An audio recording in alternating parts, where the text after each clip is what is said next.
Mitch Trubisky just got picked off. Oh, no. He was doing so well. Look, I said it before, and I'll say it again. It's all going to come down to Mitch Trubisky. You mean Trubisky? Like Trubisky.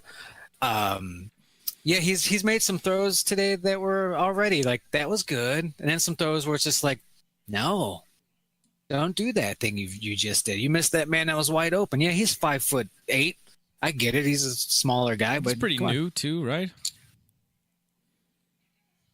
Yeah, I think this is only his second, maybe third year. I don't know. He's got time. He's got time to figure it out. If the Bears pass rush can just keep being good, then he's just got to not not throw games away. No, I disagree. Maybe in years past, but you can't have a good pass rush and lean on that. You know what happens when you have a good pass rush? They toss the laundry. They get that yellow flag and they say, "Oh, you touched that quarterback, Clay Matthews. You tackled that man." Well, yeah, if you're, I guess, and we're gonna say you lifted him and drove him down, even though that's not what you did. If you're an old pass rusher, and then you have to sort of cheat a little bit, and then you get the flags. But if you're an elite pass rusher, then I think you can work. Why? Were there some calls you don't agree with?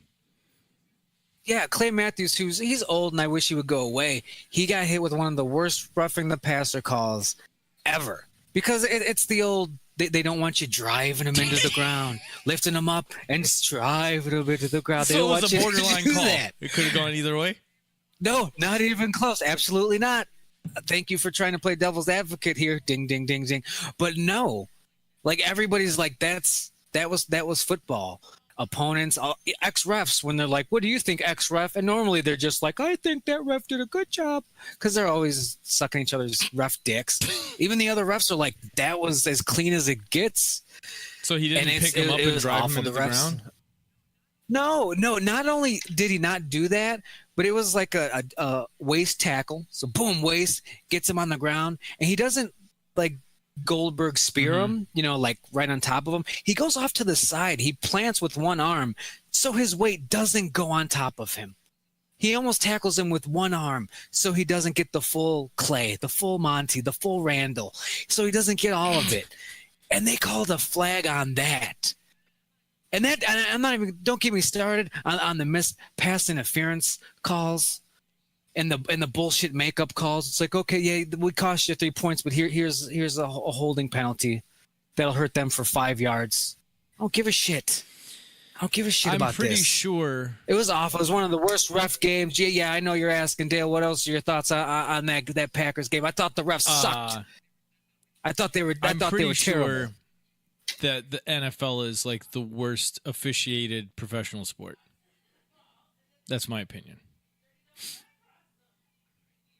Are any of them great? I didn't say they're great, but I mean, if you got to rank them, NFL's at the bottom. Do they even get paid enough to live? Don't they have to like work part-time jobs? I hope they're better at those jobs. I'll tell you that shit. I remember the replacement refs. Remember the replacement refs from 4 or 5 years ago? The old fail Mary, where once again the Packers got fucked, and they got these guys off the street, and honestly, they didn't do too bad. Right. So compared to you think it would be abysmal compared to the regular refs. I didn't think that. It was worse because but not the by NFL much. refs are terrible. Not by much. So I thought it's not going to be that much worse. It's not going to be that, and it wasn't. Like you said, it wasn't that much worse, which just proves my point that the NFL officiating is horrible. It doesn't help that their rules are god awful, and they change every year. What game we were watching? We were watching a game yesterday at my mom's house. And I'm like, wait, I thought you couldn't do that. And like, yeah, they took it back. You can do that now. Oh, spinning the ball on the ground. I'm like, I thought you couldn't do that. Yeah, they gave them back to him. I'm like, what?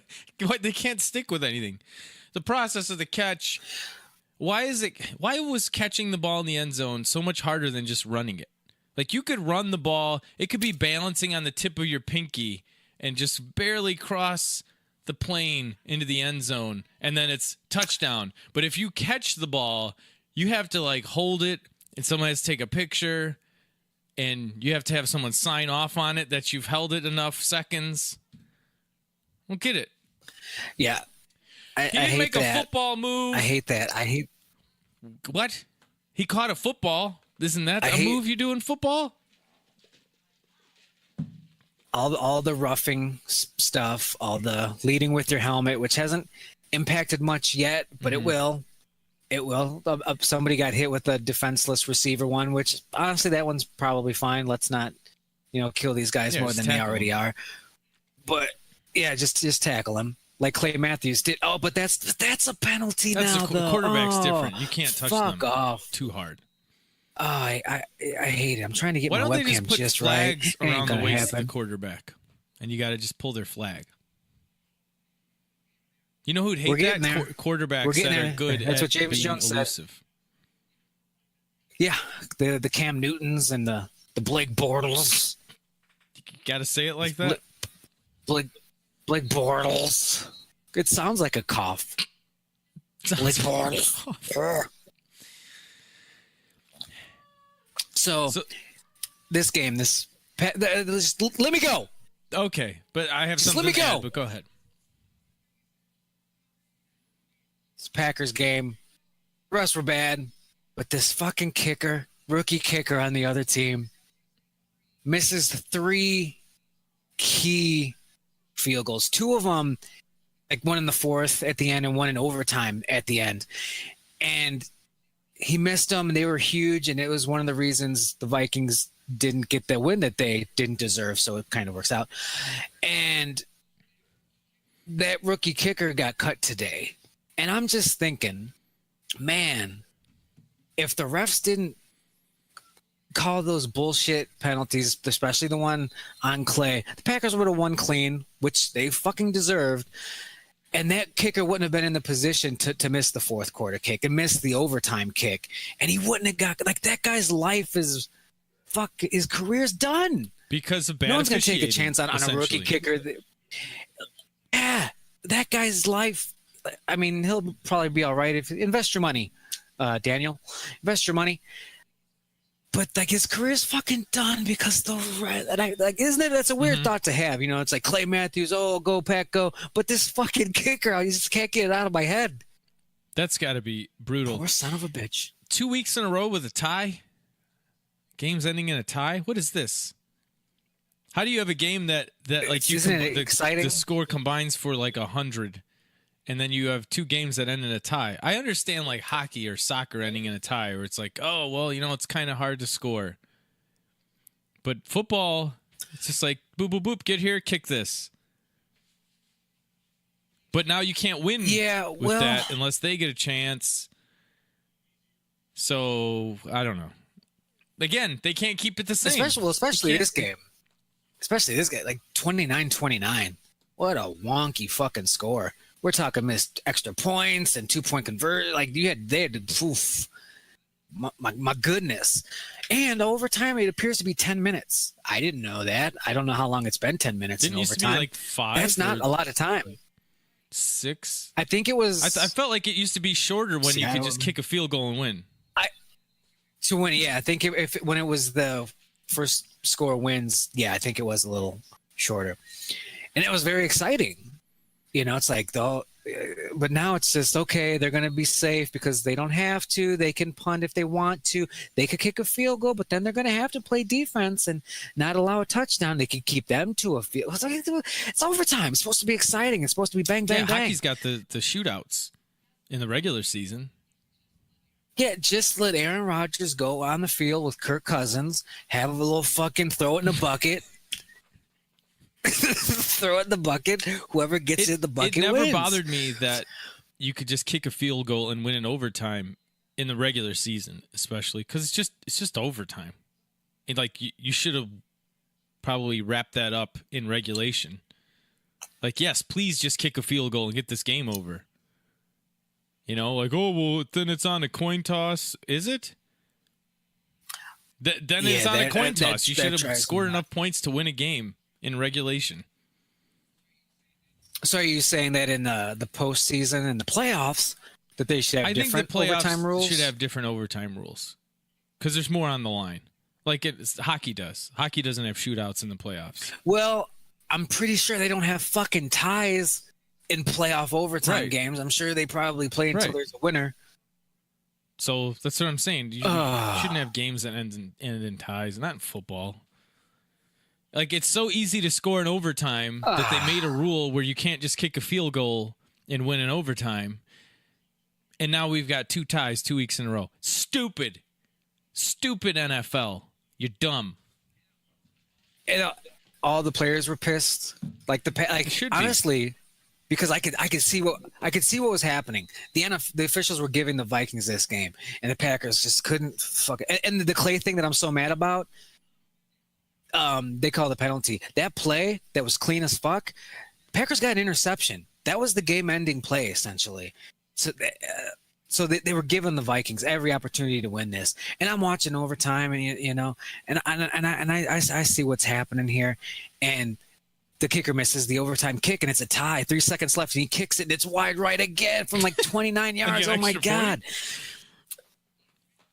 Yeah, pretty much. And I was kind of happy because it wasn't a fucking loss. I was ready for the loss. This is what's happened. I'm on fucking Facebook and Twitter and Instagram, and I'm just so mad. I'm just so pissed off. And then he shanks that fucking thing, and I'm just like, is this what kissing your sister's like? Because I got a little bit of a boner. It's not bad. Like my day would have been fucking ruined. But hey, didn't walk out with a loss. Deserved to win, but hey, the Vikings didn't win. Packers are undefeated. Let's just move on to the Washington Redskins. They haven't figured that out yet? The name thing? Remember the big, we're not going to even say, we're just going to call them the Washington football team. Can't have this deplorable name. Well, and then what happened? Trump got elected? That was hot shit. Well, the kneeling. Oh, the kneeling. They were like, well, the Redskins say, what is he not doing over here? Hey! Oh, my God. He's kneeling. This guy, ooh. And they got real hot about it. They got real hot about that guy kneeling. So that's football. Right now, the Bears are on playing the Seahawks, and Khalil Mack, I think, just got another. He forced a fumble. Mm-hmm. He's really good, that guy. They're playing the Seahawks, so this is a real Sophie's choice for me because I don't really like both teams. I like the Bears in the sense that I respect them. They're not full of shitheads, I don't like the teams where they're full of assholes. They seem pretty cool, and they've been cool for a while, and good rivalry games. Yeah. Whatever. Yeah, as long as it's close, you feel like maybe it hurts a little more, but at least you're interested as long as it's a close matchup. Yeah, we had the game on. It's 2 weeks in a row we've had a Bears game on in this house. Ever. Is that rare? Yeah, since we moved here. Yeah, 2015. Mm-hmm. It is. All right. It is, but I want to see him force some fumbles. He's good.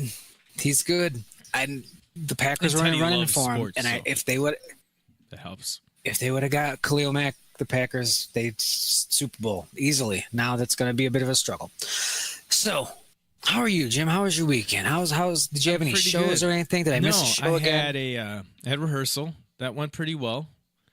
I had an MS walk for my cousin.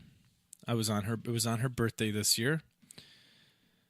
And it was my anniversary. Me and Chris's anniversary was on Friday. 11-year wedding anniversary. So we went out on Saturday. 11 years. Steakhouse. It wasn't worth the money. Yeah. Gino's Steakhouse. It was not, like, Outback would have been better. This fucking webcam. Yeah. Really? Yeah. Damn. It was okay. Gino's. Shots fired, Gino. I don't think Gino cares. Step up your game. Louie and the Rats in the back. Just season I think it when up the one in Harvey accidentally you, burned down and then they moved to Indiana, he's probably doing all right. Hey.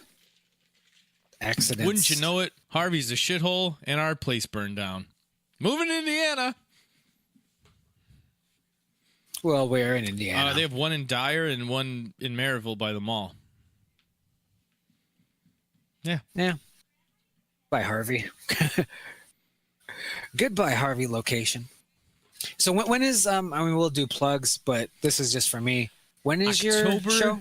I know it's in October September. 20th. Oh, never mind. It's October 20th. It's on a Saturday, and it's at Hailstorm Brewery in Tinley Park, Illinois. Okay. I'm trying to get my schedule organized because that's the day after Halloween comes out.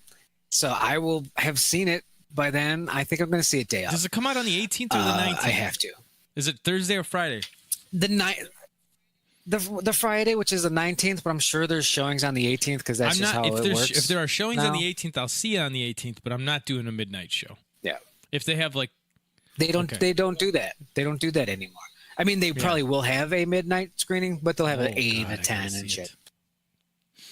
Yeah. So, yeah, real excited about that. Real excited about that. I am. It says in the notes here, hacking a Ceck. You might want to explain what the hell that is. Hacking a Ceck. Ooh, don't say that word. Hell? I can't say hell anymore. Oh, no. A Ceck. Yeah. Hacking a Ceck. It was a big... It's a soft C for those of you that don't know. It's a soft C. It was a big pay-per-view event from the PG wrestling company, World Wrestling Entertainment. You know, they had their Hacking a Ceck, which is what I call it. Because how are you going to have... I almost fell out of my chair. This PG...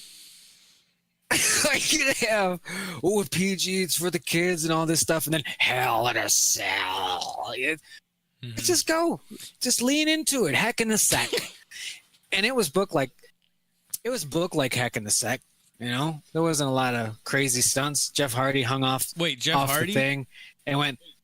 Jeff Hardy still wrestles through a table. Jeff Hardy and Randy Orton, which two very different styles, I would say. How did they slap that one together? Jeff Hardy? Well, I'll tell you. You know, Jeff Hardy's been around with his brother Matt. They're not together, but they both are in the company. Although Matt's retired now because of his back and hips. That's a recent development. But Jeff's still a single star and very popular with the face paint and all that stuff. And Randy Orton was out for a while, and he returned. He returned as a heel, and he beat up Jeff Hardy, and he just won't leave Jeff Hardy alone. So they had to solve it in the Heck in a Ceck. And during the feud, Jeff Hardy has like the loopy open ear like gauges, and during some of these attacks, Randy Orton would get all in there and he'd pull it. It'd be real gross.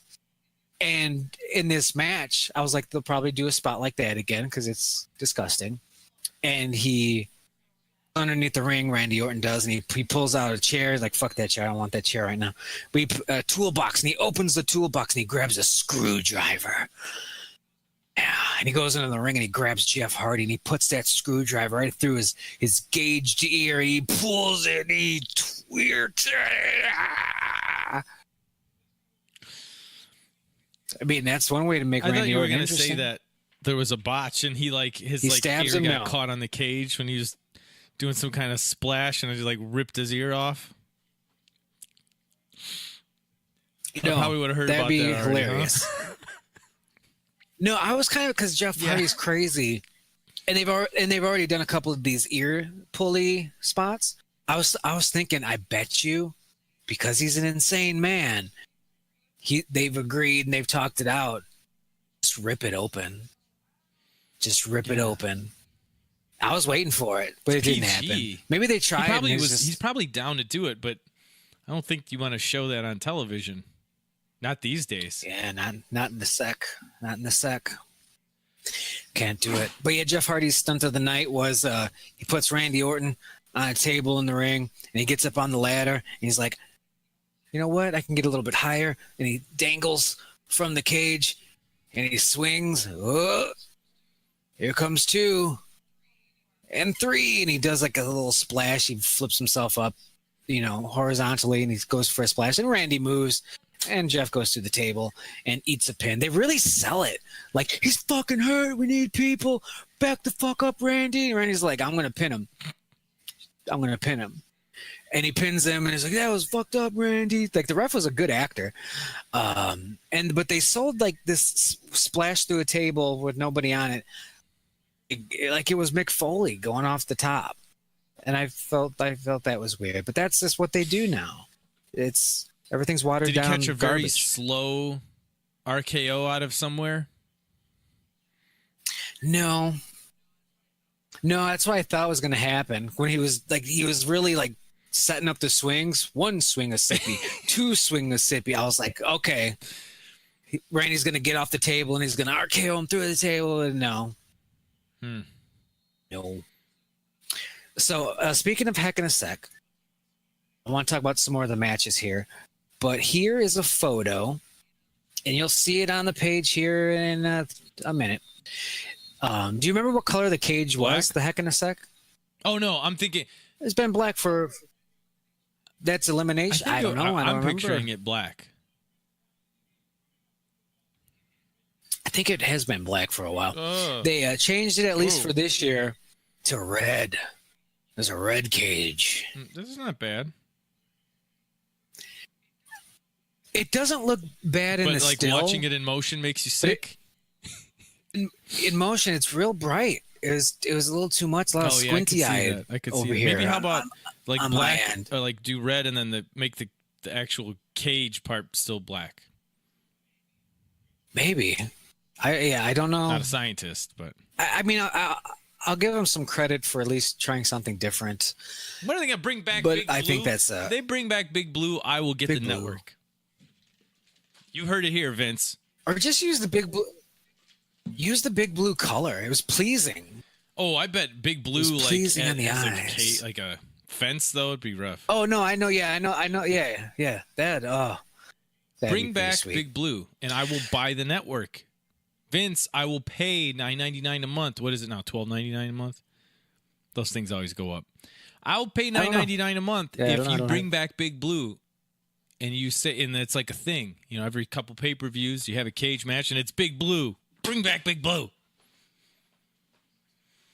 I wish they would just call it that. It's like, we got to settle this in Big Blue. Ooh, everyone's just like, oh, shit. They're getting Big Blue for this. That'd be pretty cool. Also, in Heck in a Sec, Becky Lynch won the Divas title in a pretty good match. Ronda Rousey was dressed up as a raccoon again, and she defended her title. She still hasn't done a good-looking armbar. She does a lot of good things, but their finisher is not one of them. You think she's too much muscle memory of actually yanking it out, and she's like worried to do it cool looking? No, because like any armbar, let me see if live cam is any like armbar, like it's got to be extended, right? You're extending it. Alberto Del Rio, everyone. It's extended, but not really, and I'm tapping because it hurts. Hers, she grabs you, and she does like this. So you're locked at like this angle during the tapping, and I'm like, that just seems comfortable. It shouldn't be like there's nothing painful about her real life arm bars are mostly not like that. Like she pops somebody's elbow out of the socket it's backwards like that. Yeah, I assume it's very extended, and they've done these type of extended arm bars for fucking years. Don't rip their arm off. Sit down, get it nice and extended, and like you'll know this is probably where I break it, so I'm not going to go. But when it's so crooked, it's garbage. I don't like that. I'll look for some videos of it because she should just do it like a regular arm bar. But the selling point is it's Ronda Rousey doing it. Like Jake the Snake did. A lot of people do a DDT, but it's Jake the Snake does it. You're done. It's over.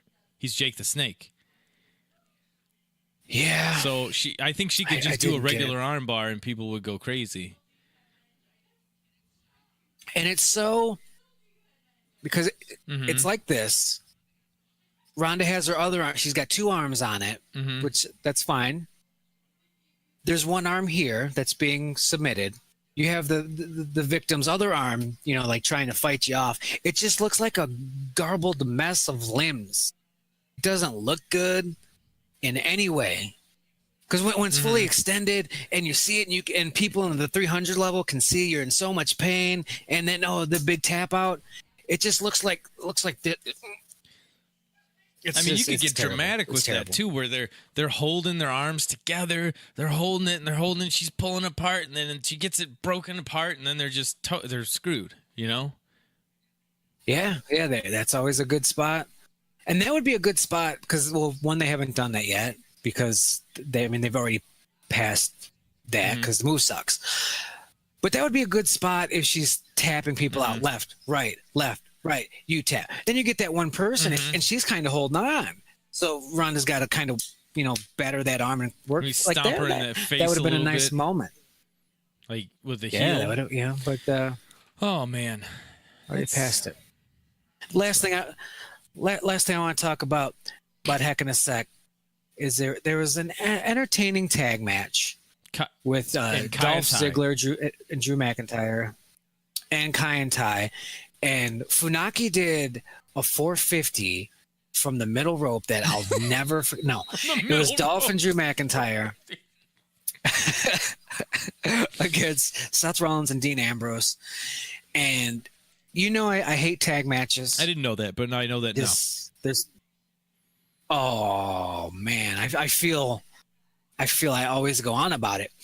They're always the same bullshit formula. The selling's always bad. No, there's a hot tag because we got to have that knockdown. Shoot them off the ropes. Familiar. Boom, boom, and it's bullshit. It's bullshit.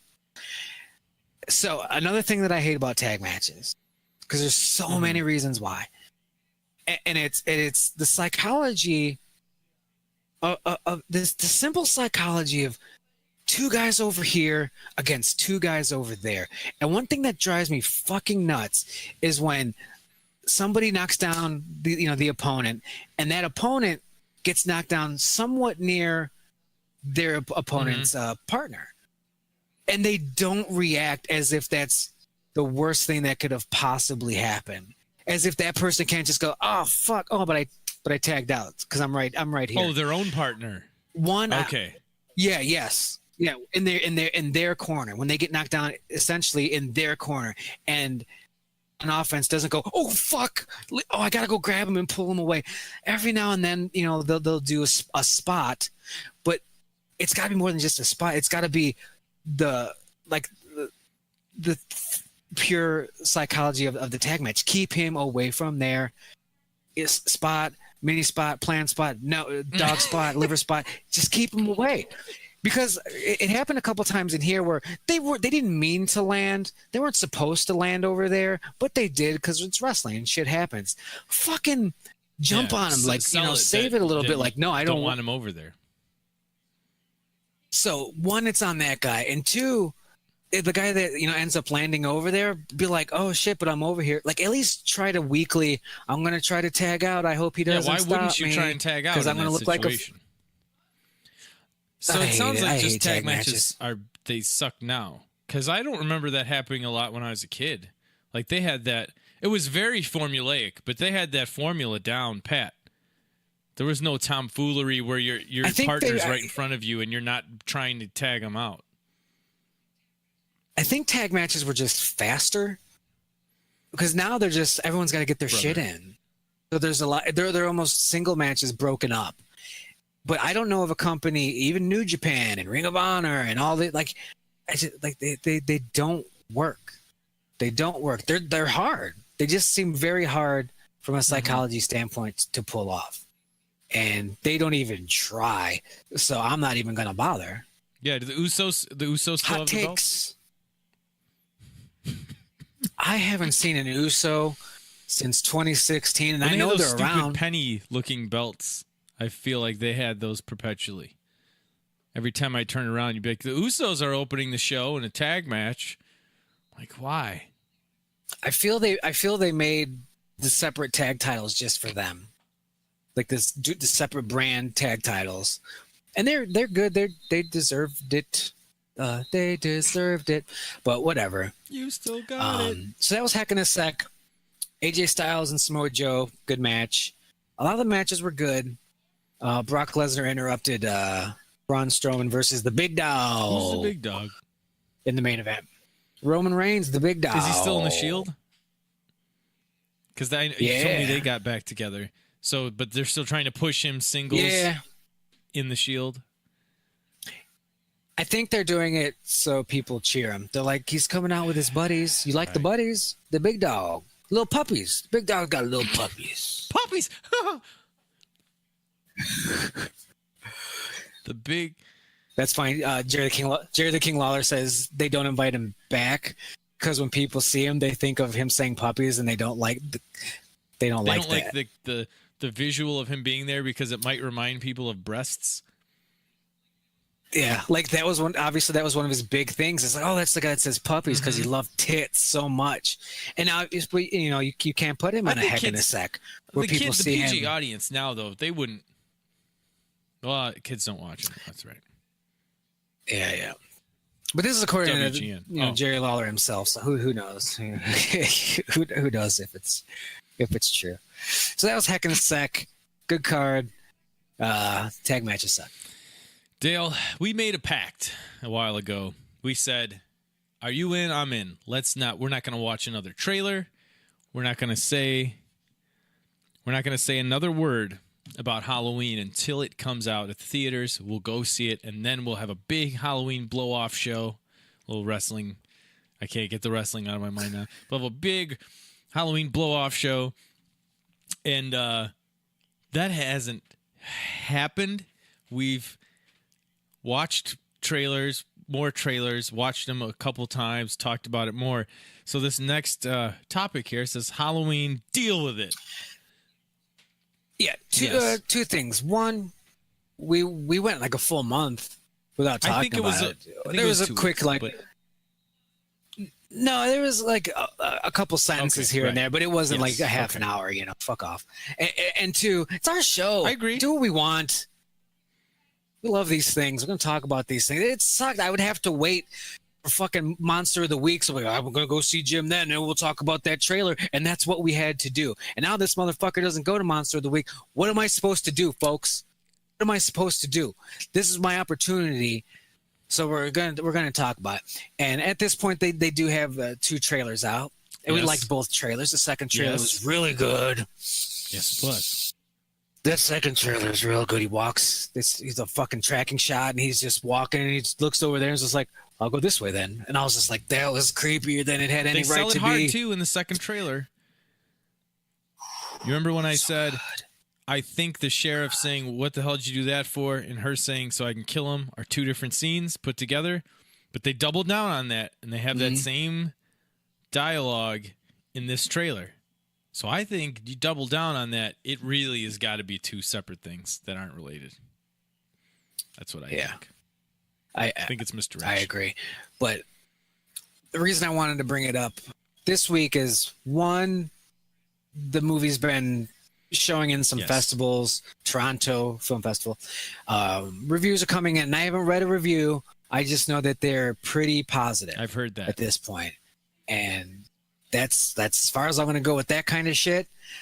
And nothing's really been spoiled.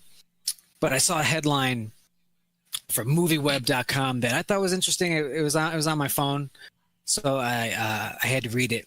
But the headline was simply, John Carpenter convinced new Halloween director not to change original's ending. Oh, okay. So they wanted to sort of have a little fudge the ending a little bit in the first movie to fit this movie better. That's what the headline sounds like. That's exactly what it sounds like. Like we're gonna change the ending. He shoots him 4 times. Whatever. Now that's not the case. Of course, we got a clickbait headline here. What essentially is going to happen is, just like Halloween 2 opens up with the ending of Halloween 1. This was going to be somewhat similar, but they were going to reshoot it. They were going to reshoot the ending of Halloween using their actors and, modifying some things. But John Carpenter would end up telling them not to, because 1, it was going to be very expensive, and 2, they were going to go that Rogue One route. No. Yeah. Oh, hell. Yeah. Thank you, John Carpenter. Yeah. But the director, and God bless him because he cares, he was, really freaking out about this. Freaking out about what? Please elaborate. People weren't gonna know what was going on. Bullshit. We have to tell them. Yeah. And maybe they don't need to know. Maybe then they'll, hey, watch the first one because this is a sequel. Yeah. The quote here is, "This was Carpenter actually calming me down on set. I'm like, nobody's gonna know what's happening and where we're coming from." And he's like, "Just trust him and leave him alone and let him figure it out." He said, "Bitch, you know how much money this movie made? I shot it for $300,000 and I'm a rich man now." He probably got low key, maybe even high key offended. They're not gonna know, motherfucker. Everybody and their grandmother knows about my movie. They're not gonna know. Subgenre of horror movies, and they're not gonna know. I think they're gonna know. This isn't Pineapple. This isn't Pineapple Express, motherfucker. This is Halloween. Oh man. Maybe we should show them the end of Pineapple Express 1 so they know what's going on in Pineapple Express 2, the resequeling. My movie is so good. So here's a line of that you're making a sequel to it again, like a direct sequel to it again. They're gonna be fine. They're not gonna know what's happening. What a cock. They're not gonna know what's happening. To say to John Carpenter. And that's like a 2-minute exposition scene. You know, like. Not even that. Just like you said, they'll figure it out. Well, here's the thing. Well, let me read the quote so you know where he's kind of coming from. Even in the script, going into production, we were going to refilm the end of the original film from a different perspective. A different point of view?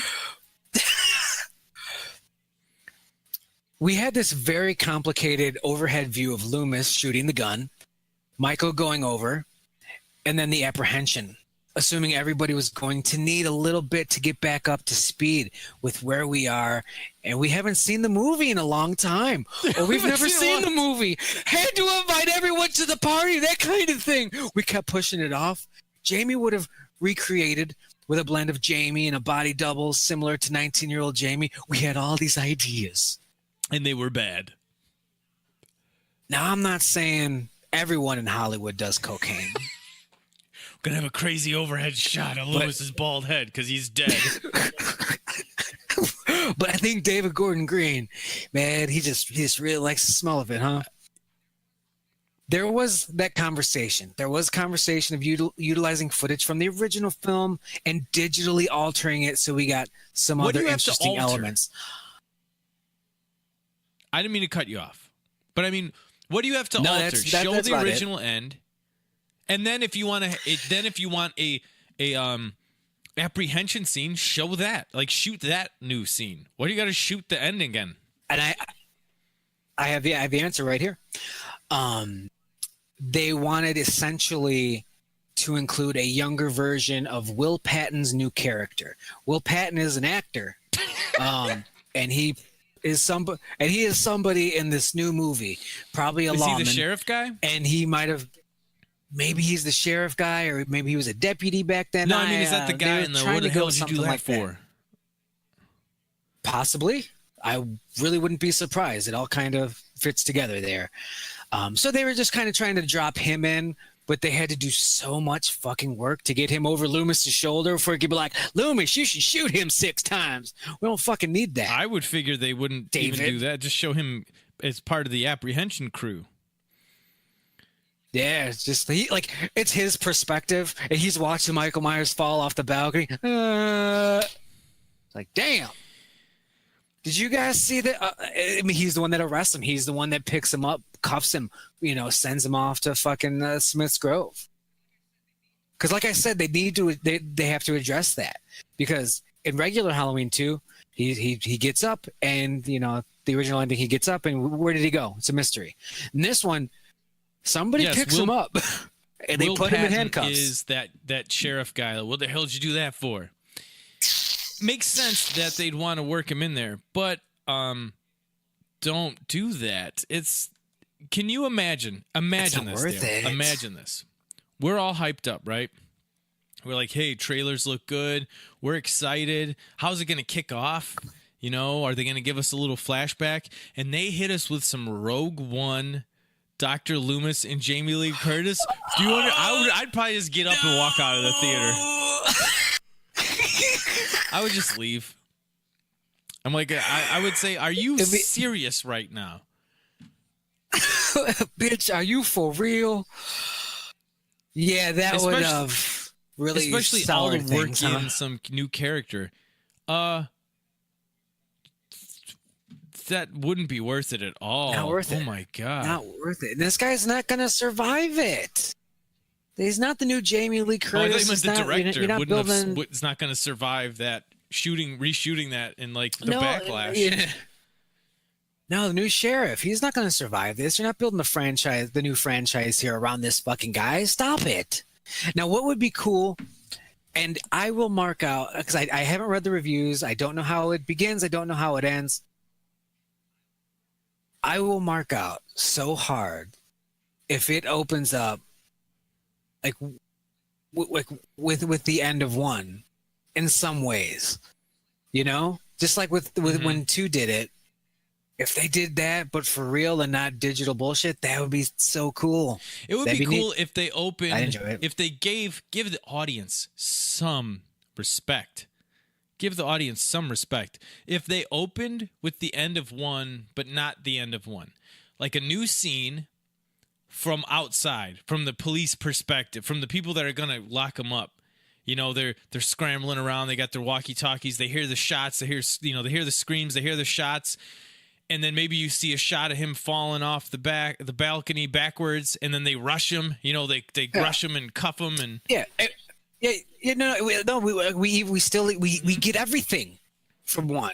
We get the peek over. He's not there. The crying, the Loomis going, ooh shit, the looking down the street, because that's how Halloween ends, with Loomis looking off into the distance. Maybe he fucking sees him. He's like, oh shit. Oh no, there he is. Hey! It's always in the bushes, this guy. And then, you know, a bunch of, like, a ridiculous amount of fucking cop cars come in. Well, it's Haddonfield. It's where you're like, 3. yeah. Like all of them. 3. Yeah. All of them. It's like Beecher. But we'll see. We'll see how it opens. But if they gave us some and fucking Uncanny Valley Dr. Loomis, I'd be like, are you for real right now? You're going to undo 2 for this bullshit? Get out of my face. I didn't even... Dale, you remember me complaining about the fake voiceover guy redubbing the lines in H2O? I didn't like that. I would not like Uncanny Valley Loomis. See, and I think in his mind, it's probably like the ultimate respect. As a matter of fact, it was. But just like in Rogue One, where they're like, we're gonna have her in it. We're gonna have our computer guys work overtime, and we're gonna CGI, and it's gonna look great, and we're gonna have young Princess Leia. You know, it might have been that point of view. It's like, we're gonna have fucking Loomis. We're gonna have to do some things, but I think fans really want to see Loomis, and we're gonna give them new Loomis. But then the other part of it is you're reshooting a really good, well shot, cool scene from a classic horror movie. Get out of my face with that. I'm so glad he's like, I think I'm sorry, I don't know we met. I'm John Carpenter. I made Halloween, and I'm the reason you're about to blow up in the world. Don't do that. I already shot that scene in 1977 or whatever. I think it's good. Well, let's be honest. It's probably shot it in 78. They were probably shooting like 4 weeks before it came out. Yeah. They're like, oh, fuck, forgot the ending. So we just got the $2,000 we needed for that fucking location. Okay, let's go. I think, I don't know if it's, like, he seems to be a fan. They seem to be fans of it, the franchise and the movie. But it does seem kind of, masturbatory. Like, I'm a director, and I'm redoing Halloween. I'm doing a sequel. I kind of have an opportunity here to do like my my version of fan fiction and reshoot some of these. Can I do this? They say I can, but should I? And John Carpenter's like, nope. No, you shouldn't. Goodbye. Nope. I love that. They're not going to know what's going on. Nobody's going to know what's happening and where we're coming from. It's a movie that's so popular in pop culture that 40 years later, they're making a sequel directly to just it. But I don't think they're going to know what's going on. It's been 40 years. No, it hasn't. It's on DVD. It's been 4 minutes. It's the movie people literally watch. There's a day of the year that the movie's named after, and people watch it on that day every year. Like, I would bet in the millions of people watch Halloween on Halloween. Would you not agree? Millions of people a year. At least Definitely. It's on in the background at somebody's house on Halloween. Yeah, I don't it's think they're pumpkin gonna carving know. time, all that shit. I think they're going to know. Then why are you making this movie? I don't think they're going to know what happened. I just think it's interesting that was John Carpenter on set, because that's the quote. This was Carpenter actually calming me down on set. Was this one of your Skype interviews, your little Skype calls that you've been having? Or was that motherfucker just in the back making sure you guys didn't fuck it up? And he saw it too. John saw it. He's just like, hey, stop it. He's like, hey. We didn't talk about He's like, that. hey, this looks like the house that Laurie Strode's in at the end of my movie. What's going on? What's with this set? Why is Jamie Lee Curtis in those jeans? What's happening?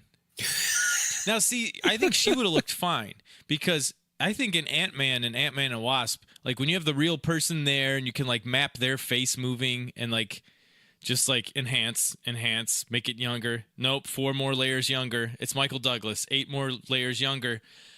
That's okay, but I think in Rogue One it was a little like it was good for what they were trying to do. Yeah. Like if somebody made that and put it on YouTube, you'd be like, "Wow, that looks exactly like Princess Leia."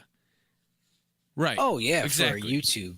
But I think when you have Michelle Pfeiffer and Michael Douglas and they're there and their faces are moving and you just got to sort of filter it, it's different. Yeah. Donald Pleasance is dead. And I think the thing with Donald Pleasance, and we talked about this maybe a full fucking year ago when I brought a piece of news, because I had a piece of news every week. They had a Donald Pleasance lookalike. So I think he saw an opportunity and he said, well, then we can definitely remake it, because this guy can easily pass as Loomis. I can do an overhead shot to really, people won't notice if it's overhead, and what about these other characters though? Well, and that's where the trouble was. So that's Halloween. We're almost there. We're almost there. And I'm glad John Carpenter is there fucking bailing them out. Because you need people. Because producers are fucking terrible. And they're just like, yeah, oh, it's expensive? Then no. But if money's not an issue, they don't really give a shit. And they're going to be like, do whatever you want. You're the artist. So you need someone there to say, I know what you want to do and your intention for the fans, and while also bringing in a new audience and getting them up to speed. You don't need to. 1, everyone knows. 2, they'll figure it out, you fucking idiot. Yeah, it's so stupid. And like so the dumb. ending is like one of the most iconically shot sequences in the movie, where he comes up behind her and grabs her, she pulls the mask off, Loomis fires that first shot, and then he enters the room and his motherfucker's just standing there like and then he keeps shooting him and he's like, you want to reshoot that? Even if you're like just from a different perspective. Whose perspective? We saw all the perspectives. It's fine. Leave it alone. I'm telling you, we're gonna see Will Patton going up the stairs while he hears the gunshots. He's like, "Oh, it sounds like it's really going off up there. I should get up there." Oh, he sees him fly off the balcony. Oh, I guess I gotta go down the stairs now. Oof, garbage. So, speaking of bad ideas, The Predator hit theaters this week. Damn it! And I'm a big Shane Black fan for the most part, but. No one's perfect. Trailer looked like ass. No one's infallible. Trailer looked like ass. The second trailer, the third. They kept showing us poster. more and more of the Predator and just like throwing people around and shit. And yeah, I don't know if you saw the Red Band trailer. I saw it in the theater I was seeing something, and they have a line where why they call him the Predator, because they're going over it in some like high tech science lab. They're like, it's like he's like a hunter. It's like, yeah, we've been calling him Predator. Sounds fucking cooler. They have a line where it's like, it sounds fucking cooler, and I was just like, nope, this movie's done. This movie's done. It's like some sort of Suicide Squad or something. That's what it is. That's what it is. The Transformers, it's like there's some kind of Transformers, you know? Oh shit. So yeah, it has like a 30% Good. Rotten Tomatoes. This wasn't gonna be one of those. It looks bad, but maybe it's gonna. This is a Genesis. Look bad. Yeah, it's a pure Genesis, and like there's a lot. There's what's more annoying is that there's side controversy because Olivia Munn has been getting some bad / good press because she was not happy that there was some fucking sexual sex offender with a felony record, and she had to do a scene with some fucking weirdo that's Shane Black's friend, and she was saying she got ostracized a bit by folks, and so like the movie sucks so much that this other thing is the story, and it should be a story, but the whole thing sucks, and fuck off. I can't. Just stop with the Predator. Just stop. It looks bad. And the first movie is a slow burn. It's a slow build, and I love that. I love that you only see him in the flesh, like what, 2/3 of the way through the movie, and then you only see him with the mask off for like 2 minutes or some shit. You know, like they built that up, and we are in the age now. We have made it clear, you and I, Dale, we are in the age of re-sequeling. And for you to not re-sequel me a goddamn movie with Danny Glover and Arnold Schwarzenegger in it, go fuck yourself. That's what I say. We're calling him the Predator. Man, that'd be so good. We're an elite ragtag unit. Yeah, I saw that fucking movie already, but when it was cool. Show me a movie where it's like, he's back, you know, we have to get him. Like, you really are crazy, aren't you, Dutch? Give me that goddamn movie. And it reminds me of a lot of the comedies that come out that are written by like 50-year-old men, and they have to write dialogue for teenagers, and it just doesn't work. Some things just, I mean, some writers can pull it off. A lot can't. And Shane Black was, very quippy and had the sharp dialogue in '84. It's 2018 now. He's got big pussy. He's got big pussy. Because, so big. He's got this assassin. He's just like, you're not going to be in trouble, are you? And he's like, well, I am an assassin. Did you see the Honest trailer for the original Predator? It's funny. No. You know what I'm talking about, Honest trailers? Yeah. It's like all these badass buff guys and a screenwriter.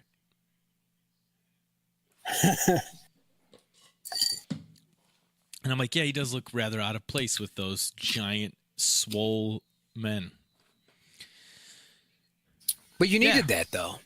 And that wasn't by design. He was there because he was rewriting the script on set, and they're like, we can just make him part of the thing. Like, so loosey-goosey back then. They can make art in the moment. And it was what John McTiernan and the fucking Die Hard, man. Before Die Hard. It was some good fuck. It came out in '87. So this is before he made it. Before this, so I think this blew up, and then he got to do Die Hard. Just some good filmmakers. I'm gonna throw a photo up. Go ahead. I'm gonna throw a photo up. It's Joaquin Phoenix as the Joker, Jim. Here it comes. I the first photo feel of like Joaquin Phoenix. I can't wait. Nope, it's coming. As the Joker, released yesterday. You're full of shit. That's him dressed up as the guy from No Country for Old Men. Ain't the fucking Joker. Yeah, there are a couple photos coming out. They all look like this. They all look like that? Well, some are from the set, but like that look, like there's none with makeup or anything. It's essentially that look. Now, wait, is this the origin story of Joker when he's 50 years old? Because that doesn't make any sense. See, that's what people are wondering, because this is gonna have Thomas Wayne and shit when he's still alive. So that means Bruce Wayne is like 8. Right. So and this motherfucker's already like 50. So is he 70 when they go, toe to toe when he's Batman? And people are trying to make excuses already. Well, the Joker's timeless. So how old is he really? Because Heath Ledger was 27 in that film, and so the excuses are already coming out. I'm gonna withhold judgment until I see some trailers, till I hear a little bit more. But I'm judging it right here now. This looks like absolute dog shit. And no, I can't.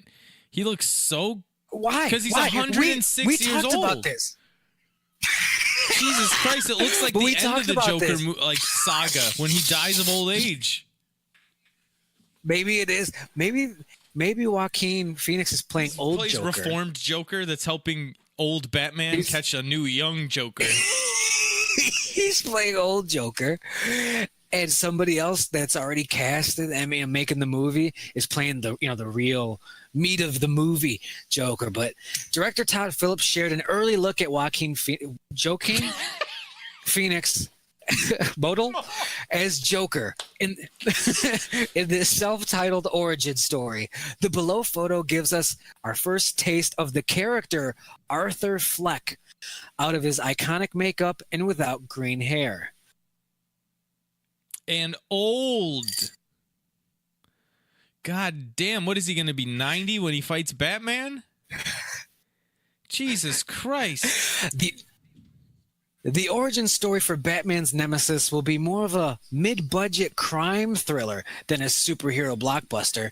The film will reportedly be made on a $55 million production budget, with it being described as darker, thank you, and more experimental in tone and content.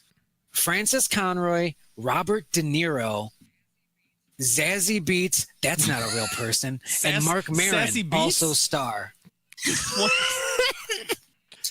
Zazie, Z-A-Z-I-E. And Mark Maron. Beetz. And Mark Maron. He's been in real things lately, At this point, yeah, and he's good. He's surprisingly good dramatic actor. Damn. At that point, if you're going to go with Ancient Joker, go with Maron. Maron's at least funny. What's the character with the little boy who licks the lollipop with his hair parted like that? I feel like he's in a cartoon or something. Alfalfa? Are we talking? No, it's like, I don't know. I don't know. This looks like Tommy Lee Jones now. Who is that? Jesus Christ. I am done with this movie. Holy shit. God damn. Can you get me somebody that's like my generation age? Holy shit. Is this got to be the end of the movie where he's like, and that's how it was being the Joker. Holy I can't look at that picture again. Baby. But I'm going to. It's like a snuff film. Like I can't turn away. I gotta keep looking at it. Oh my god, look at his little bangs. Jesus Christ. Oh, what product do you use, Joker? Oh shit. So yeah. You know what potassium cyanide does to you? Fucking Skyfall guy. The last little tidbit I have here before we get to plugs. Fortnite related. Saw this. This is in the UK. Over 200 divorce proceedings have cited Fortnite as one of the major reasons of the divorce. So Fortnite out there causing breaking up marriages. Testosterone is on a decline. Testosterone production of the world has dropped by 4% since Fortnite came out. It also says over 1,000 adoptions since Fortnite has been released. Adoptions? Stop playing Fortnite or I'm giving you up for adoption. I warned you. It's giving these kids up for adoptions. All right, let's plug it up. Follow me on Twitter and Instagram at Dale's Water. Mostly Instagram. Twitter sucks. It's awful. It's just the shit. I hate how they're like, how do we circumvent this? 1, 240 characters. 2, or what is it, 280 now? 2, 280 characters. 3, 280 characters. Just start a blog. Quit giving me 9-part Twitter rants. Yeah, Twitter does suck now. That's why I'm on Instagram at JamesJRMusic. Follow me there. look for as yet to be named band to be playing on October 20th at Hailstorm Brewery in Tinley Park, Illinois. They're releasing a new beer that night. So Is it pumpkin? I don't think so. It's like a new thing. It's like a new thing they've not done yet. Ooh, so experiments. Yeah, they're releasing a new flavor. So bring your money and maybe get a Lyft home or an Uber because get shit-faced there. Hey, I live right down the street. I'll be fine, Jim. Diablo, I'll be fine. I can't wait. I can't wait to go and just be like, Diablo, Torrid, woo! Oh, boy. That'd be fun. This was episode 37. Thanks for listening and watching. I'm Arthur Fleck. CGI Dr. Loomis's face.